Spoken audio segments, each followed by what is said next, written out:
So good morning everybody. आज मैं solutions आपसे डिस्कस करूंगा कि एल्बर्ट आइंस्टीन ने फोटो इलेक्ट्रिक इफेक्ट का में जो प्रॉब्लम्स आई थी थ्योरेटिकल और एक्सपेरिमेंटल रिजल्ट्स के बीच में, उसको उन्होंने कैसे डिस्क्राइब किया।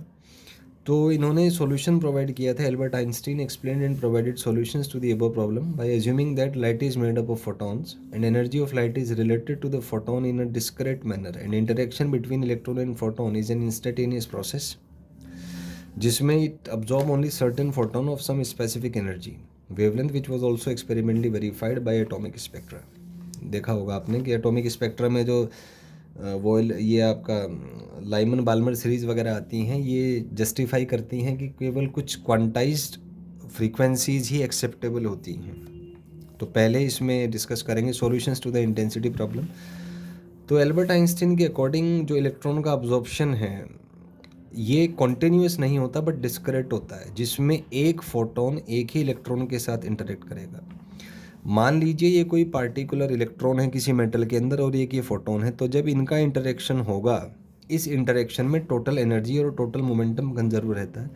तो हम कह सकते हैं कि जो फोटोन का एनर्जी था ये दो फॉर्म में यूज़ होगा, एक तो इलेक्ट्रॉन को केमेक्स देने में प्लस वर्क फंक्शन में। तो यहाँ से आपका केमेक्स आ जाएगा ई माइनस फाइव नोट, तो Chemex H new minus five note. तो यहाँ से केमेक्स डायरेक्टली फ्रीक्वेंसी पे डिपेंडेंट है, इसमें इंटेंसिटी का कोई टर्म ही नहीं है। तो यहाँ से उन्होंने एक्सप्लेन किया कि इंटेंसिटी क्यों केमेक्स जो है इंटेंसिटी पर डिपेंड नहीं करता। तो ये आप कह सकते हैं फ्रीक्वेंसी प्रॉब्लम। तो फ्रीक्वेंसी प्रॉब्लम के लिए अगर हम देखें कि किसी फोटो इलेक्ट्रॉन का जो काइनेटिक एनर्जी है वो केमेक्स होगा और केमेक्स होता है H new minus five note. अब हमें पता है कि काइनेटिक एनर्जी पॉजिटिव है तो H new minus five note positive होना चाहिए। एच न्यू फाइव नोट से ज़्यादा होना चाहिए या new five note by H से ज़्यादा होना चाहिए, तो न्यू न्यू नोट से ज़्यादा होना चाहिए।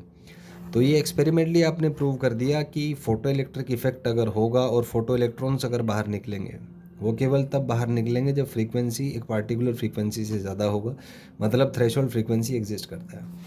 तीसरा प्रॉब्लम सॉल्यूशन था इसका, solution to time lag problem. तो टाइम लैग प्रॉब्लम को एल्बर्ट आइंस्टीन ने कैसे एक्सप्लेन किया। उन्होंने कहा कि ये जो एक फोटो इलेक्ट्रॉन है, ये जो इलेक्ट्रॉन है और ये जो फोटोन है, इसका जो इंटरेक्शन है, this interaction is instantaneous process. ये इंस्टेंटेनियस होता है, इसमें समय नहीं लगता। और वैसे भी लाइट का जो स्पीड है 3×10⁸ मीटर पर सेकेंड होता है। वो तो आप सोच सकते हैं कि कितने फास्ट लाइट मूव के फोटॉन्स मूव करते होंगे, तो टाइम उसमें कम लगेगा ही। अगर आप 1 मीटर मान लें ट्यूब का लेंथ, तो टाइम आता है लगभग 10⁻⁹ सेकेंड, जो कि एक्सपेरिमेंटली भी जस्टिफाइड है। तो इस तरीके से एल्बर्ट आइंस्टीन ने जो प्रॉब्लम्स आई फोटो इलेक्ट्रिक इफेक्ट के एक्सपेरिमेंट्स और थ्योरी में जो कॉन्फ्लिक्ट था उसको उन्होंने रिमूव किया था।